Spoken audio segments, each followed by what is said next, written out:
حي على الصلاة.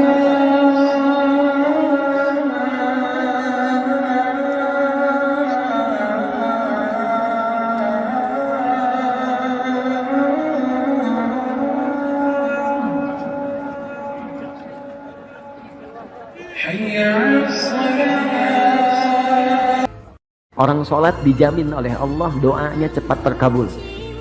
Anda dekat dengan orang tua memberikan apa yang kita minta.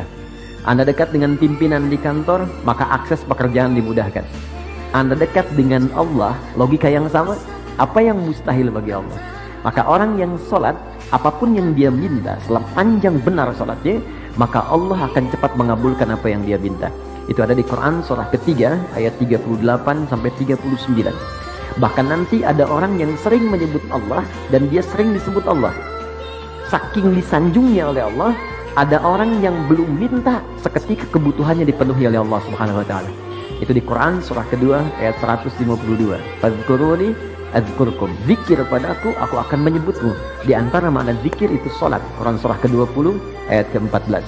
Kamu nggak sholat pun tidak akan menurunkan statusnya sebagai Tuhan. Cuman kamu butuh dengan sholat itu wasilah untuk minta kepadaku. Kamu sholat, hayya ala sholat, karena kamu ingin dapat falah. Maka dalam suara azan setelah hayya ala sholat, apa kalimatnya?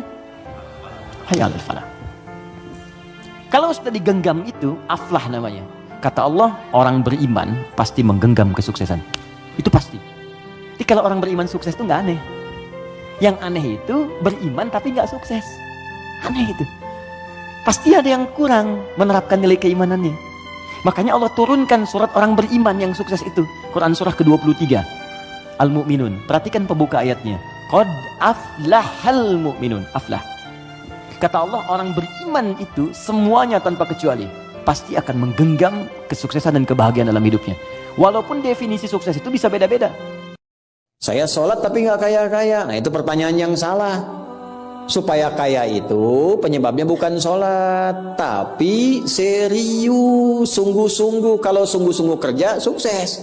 Sungguh-sungguh belajar, sukses. Sholat itu, nah ini mendampingi kesuksesan dengan keberkahan. Kalau ingin berkah, sholat. Ingin nyaman, sholat. Sholat mendesain kesuksesan itu melahirkan falah, kebahagiaan yang mendamaikan. Makanya falah dalam bahasa Inggris definisinya success and happiness. Sukses dan bahagia. Balik ke sini, ke hadis tadi. Lalu apa manfaatnya di situ? Huruf ba itu, niat itu apa? Merubah rutinitas menjadi ibadah. Ini yang mahal.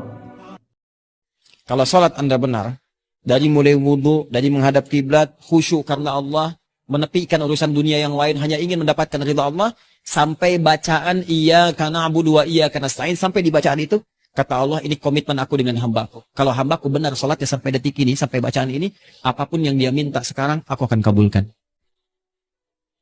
Ya. Nah, maka saya kira jangan larut dalam kesedihan. Semua orang punya persoalan. Kemudian berhusnudzon kepada Allah bahwa masalah itu untuk meningkatkan kualitas kehidupan. Lalu bawa dalam sholat untuk bersimpuh kepada Allah dengan tawakal. Setelah itu berikhtiar menyelesaikan persoalannya. Berikhtiar pelan-pelan. Nah, dengan ikhtiar itu Allah akan bimbing. Mungkin ada percepatan. Mungkin terasa lambat karena Allah ingin melihat peningkatan ibadah supaya menghapuskan dosa dulu. Seakan-akan begini mengatakan, hei gampang itu masalah selesai. Kamu kemarin kemana aja? Belum meningkat sholatnya, belum baca Quran. Aku ingin berikan dulu pahala kepadamu untuk menghapus dosamu. Setelah itu baru selesai urusanmu. Paham ya? Karena itu ketika kita menunaikan sholat, dan sholat disebut dengan zikir. Wa aqimis sholata li dzikri.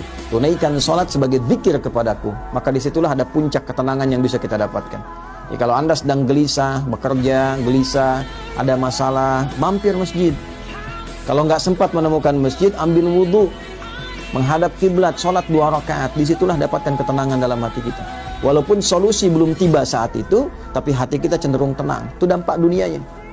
Jadi tidak ada ibadah di dalam Islam yang tidak punya makna. Dan tidak ada satupun ibadah dalam Islam yang tidak memberikan pengaruh pada kehidupan implementatif kita dalam keseharian.